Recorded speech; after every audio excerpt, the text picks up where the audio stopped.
The world of education is changing. I feel it, and I know you feel it too. The call for change is in the air, and the chorus of voices are growing louder and more united. To have our voices heard, to stand up against bad ideas and support the good ideas, we have to have a seat at the table. And to have a seat at the table, we may need to step out of our comfort zone. We cannot let others dictate change to us. Any change that does not involve teachers and health and human service professionals and UTLA as full partners is not acceptable. But we should talk about improving teacher quality.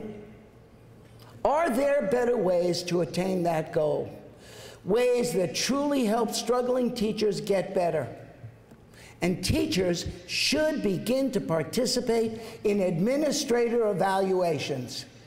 Hasn't that time come?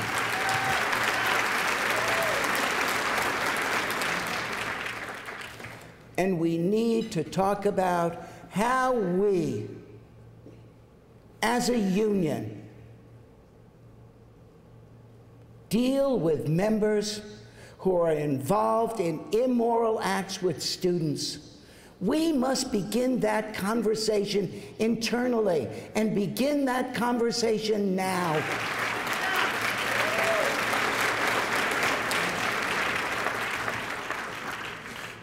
We need to create more school site support systems with which we can help our members. Those teams of helpers must include teachers, helping teachers in a non-evaluative way without the specter of punishment.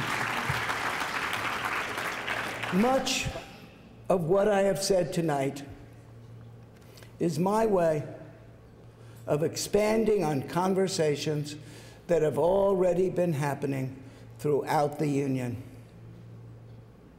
These are not easy conversations to have, but I believe they are the right conversations to have.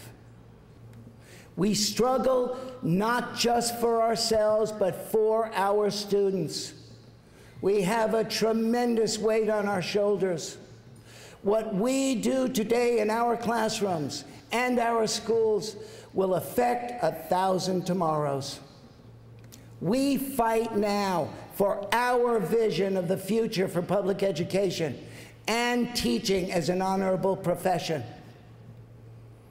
I challenge myself and all of us to find common ground in the struggles ahead.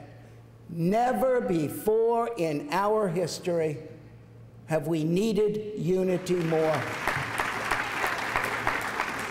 In 1937, President Franklin Delano Roosevelt gave his second inaugural address as the country was pulling out of one great struggle, but was about to enter an even greater one.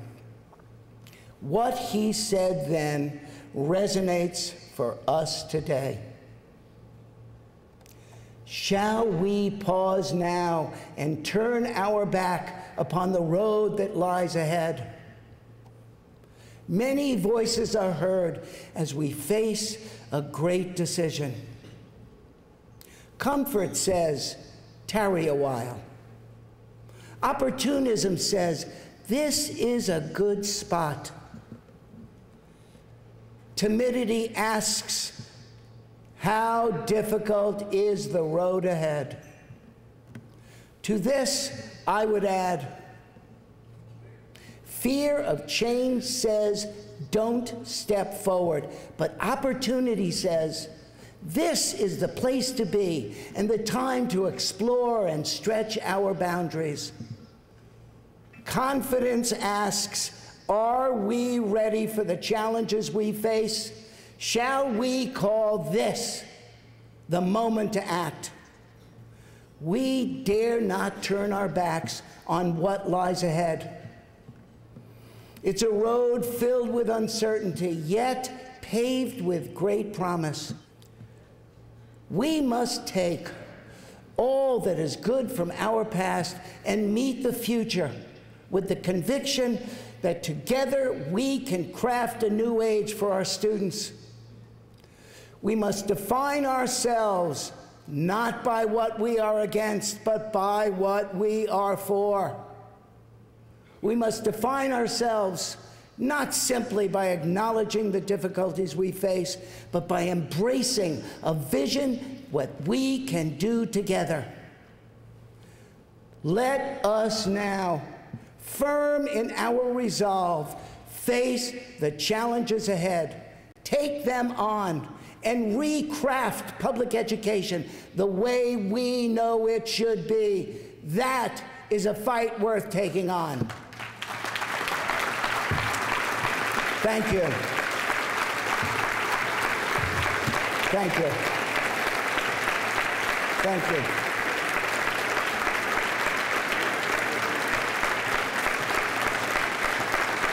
Thank you.